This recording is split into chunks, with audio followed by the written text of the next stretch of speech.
তো ভিক্টোরিয়ান এজের দ্বিতীয় পার্ট নিয়ে এখন কথা বলবো। তো ভিক্টোরিয়ান এজে এর আগেরটাতে আমরা দেখছিলাম যে major poet and there contribution, মানে তাদের যে মেজর ওয়ার্কগুলো আছে সেগুলোর আলোচনা প্লাস তাদের বিবরণ আমরা দিয়ে দিছি।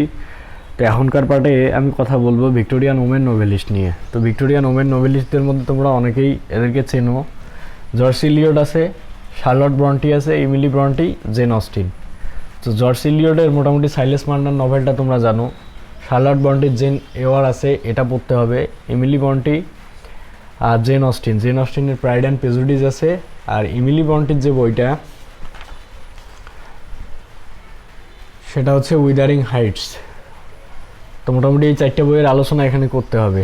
আর এছাড়াও যে রাইটারগুলো প্রসিদ্ধ ভিক্টোরিয়ান এজের মধ্যে তারা হচ্ছে কার্ল মার্কস, এর বিখ্যাত একটা বই আছে ডাস ক্যাপিটাল, থমাস হার্ডির Tess of the d'Urbervilles, Oscar ওয়াইল্ডের the importance of being earnest, Emily ডিকিনসনের because I could not stop for death, I felt a funeral in my brain, I taste a liquor never brewed. তো এগুলো হচ্ছে Emily ডিকিনসনের কবিতা। তো Fyodor দস্তায়েভস্কি এ হচ্ছে একজন Russian writer. এ বিখ্যাত একটা বই লিখছে এবং ইতিহাসে খুবই ফেমাস সে বইটা, সেটা হচ্ছে ক্রাইম অ্যান্ড পানিশমেন্ট। এটা 40 ইয়ারে যখন উঠবে তখন কন্টিনেন্টাল লিটারেচারের মধ্যে এই বইটা পাবা তোমরা। তারপরে ওয়াল্ট হুইটম্যান, এ হচ্ছে একজন কবি, আমেরিকান পোয়েট। তো আমেরিকান পোয়েট এ লিখছিল ক্রসিং বুকলিং ফেরি ফার্স্ট ইয়ারে। আর 40 ইয়ারে আছে O captain my captain, when lilacs bloom in my dooryard. তারপরে আছে ম্যাক্সিম গোর্কির বিখ্যাত একটা উপন্যাস আছে মাদার, মানে মা উপন্যাসটা রাইটার হচ্ছে ম্যাক্সিম গোর্কি, এও ভিক্টোরিয়ান এজের আওতাভুক্ত। তো মোটামুটি আমাদের আলোচনার বিষয়বস্তু এই রাইটারগুলো আজকে। তো George Eliot Victorian women novelist, মানে মহিলারা এই সময় নভেল লেখা শুরু করতো। তো এই নভেল লেখার মধ্য দিয়ে মোটামুটি তারা নিজেদেরকে প্রতিষ্ঠিত করে এবং তাদের লাইফহুড যেটা আছে এটা নির্বাহ করতো। তো জর্জ ইলিয়টের মধ্যে একটা সিন, পানিশমেন্ট অ্যান্ড সলভেশনের বিষয় দেখানো আছে। তো সাইলেস মার্নারের জীবনের যে করুণ পরিণতি, তার যে চান্স অ্যান্ড কোইন্সিডেন্সগুলো আছে এগুলা দেখানো আছে এখানে।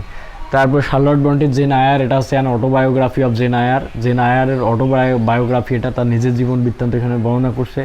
তার ছোটোবেলার থেকে মোটামুটি বড়োবেলা পর্যন্ত ডেসক্রিপশন এই বইয়ের মধ্যে দেওয়া আছে।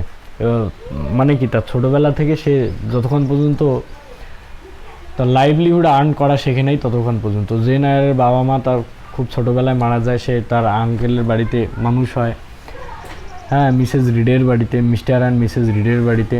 তো এই রিডের বাড়িতে বসবাস করার পর সে আবার ওখান থেকে তার চাচি তাকে লউড স্কুলে পাঠায় দেয়। লউড স্কুল থেকে আবার সে ইন্ডিয়ায় চলে আসে। ইন্ডিয়াতে একটা হিন্দু পরিবারে সে বসবাস করে, ওখানে এক লোকের সঙ্গে তার জানাশোনা হয় এবং ফাইনালি ওই লোকটার সঙ্গে তার ভুল বোঝাবুঝি হয় এবং ওটা ঠিক হয়ে আবার শেষমেশ তাদের বিয়ে হয়। তো এই হচ্ছে মোটামুটি জেন আয়ারের কাহিনী। তো এইগুলো নিয়ে ইন ডিটেইলে আমরা পরবর্তীতে কথা বলবো। এমিলি ব্রন্টির দ্য উইদারিং হাইটস, জেন অস্টিনের প্রাইড অ্যান্ড প্রেজুডিস। তো প্রাইড অ্যান্ড প্রেজুডিস, প্রাইড মানে হচ্ছে গর্ব, প্রেজুডিস মানে হচ্ছে first appearance, the judgment of first appearance. একটা মানুষকে প্রথম দেখার সাথে সাথে আমরা তার সম্পর্কে যে জাজমেন্টটা রাখি এটাকে বলা হচ্ছে প্রেজুডিস। তো এখানকার নায়ক আর নায়িকা একটা প্রাইডকে সিম্বলাইজ করবে আর একটা প্রেজুডিসকে। তো নায়িকা সিম্বলাইজ করবে প্রেজুডিসকে আর নায়ক সিম্বলাইজ করবে প্রাইডকে, মানে খুব উচ্চবংশীয় নায়ক ছিল। তো সে মোটামুটি এলিজাবেথ আর ডার্সি দুইজনের প্রেম কাহিনীর সমন্বয়ে মোটামুটি এই প্রাইড অ্যান্ড প্রেজুডিস, এটা অনার্স 40 ইয়ারের সিলেবাসে আছে। তো এটা নিয়ে আমরা বিস্তারিত পরবর্তীতে কথা বলবো। তারপরে কার্ল মার্কস, তার ডাস ক্যাপিটাল বইটা, এটা মূলত রাজনীতির উপর লেখা একটা বই, মূলত আমাদের যে গণতন্ত্র আছে সেই গণতন্ত্রের উপর একটা বই। Thomas Hardy Tess of the d'Urbervilles, এটাও একটা প্রেমের কাহিনী। অস্কার ওয়াইল্ডের the importance of being earnest, এটা মোটামুটি একটা কমেডির মতোই আর কি বলা যায়। সেই নভেলগুলো যেগুলো আছে তার মধ্যে অনেক ইন্টারেস্টিং একটা নভেল হচ্ছে the importance of being earnest. Fyodor Dostoevsky, Emily ডিকিনসনের কবিতা because I could not stop for ডেথে সে ডেথ থিমকে সিম্বলাইজ বা ডেথ থিমকে ডেভেলপ করে এখানে Fyodor Dostoevsky. Crime and punishment, যে সমাজের নিম্ন শ্রেণীর মানুষরা উঁচু শ্রেণীর মানুষদেরকে যদি সুযোগ সুবিধা পায় তাহলে কি করতে পারে। তো এখানকার যে গল্পের নায়ক ছিল রাসকলনিকভ, এই রাসকলনিকভ তৎকালীন যে আপার ক্লাস সোসাইটির মানুষরা ছিল তারা কীভাবে এই গরিবদেরকে চুষে চুষে খাইতো।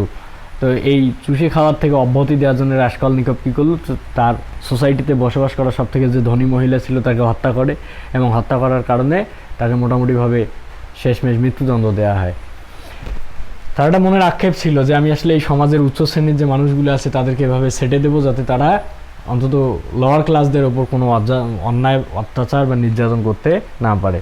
তো ওয়ার্ল্ড হুইটম্যানের ক্রসিং ব্রুকলিন ফেরি, এই কবিতাটা পুরো আমাদের মানব জীবনের প্রতীকী সিম্বল হিসেবে সে ব্যবহার করছে, যে ওখানকার যে নদীটা আছে সেই নদীটাকে, নদীর প্রবাহমানতাকে মানুষের জীবনের প্রবাহমানতার সঙ্গে কম্পেয়ার করছে। এই ফেরিটা, এটা হচ্ছে মানুষের জীবন, যে ফেরি ঘাট থেকে শুরু করে আমরা আমাদের গন্তব্যে পৌঁছাবো, দ্যাট মিনস আমরা জন্ম থেকে মৃত্যুতে পাড়ি দেবো এই ফেরির মধ্যে। এখানে সে মোটামুটি এই থিমটাকে ডেভেলপ করে, এবং দেখা যাচ্ছে যে চতুর্দিকে যে ন্যাচারাল পরিবেশটা আছে বা সারাউন্ডিংসটা আছে সেটার বর্ণনাও সেই কবিতার মধ্যে সুন্দরভাবে দেয়।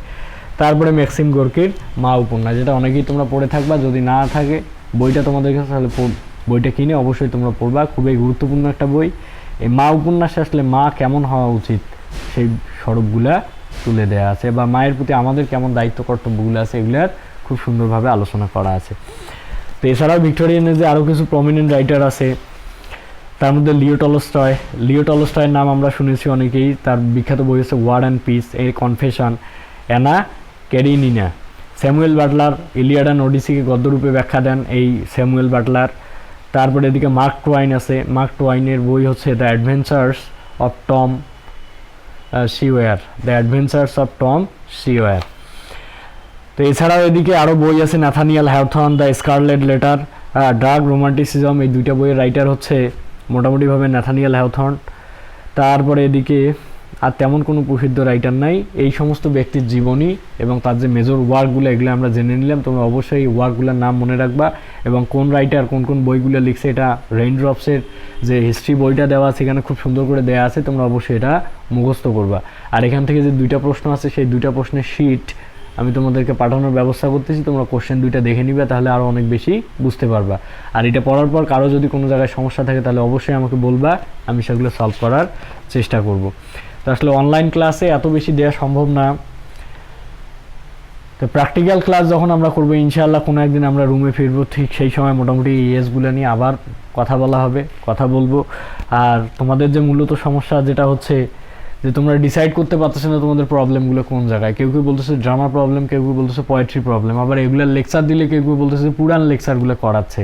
তো আসলে আমাদের যে সঠিক গতিতে আগাইতে হবে, এটা তোমরা তোমাদের সলিউশন তো দেবো আমি, সলভগুলো তোমাদেরকে দিতে হবে, যে কোন কোন জায়গায় তোমাদের প্রবলেম, কোন কোন সাবজেক্টে বেশি প্রবলেম, সেই সাবজেক্ট বা সেই টপিক্সের উপর আমি কথা বলবো।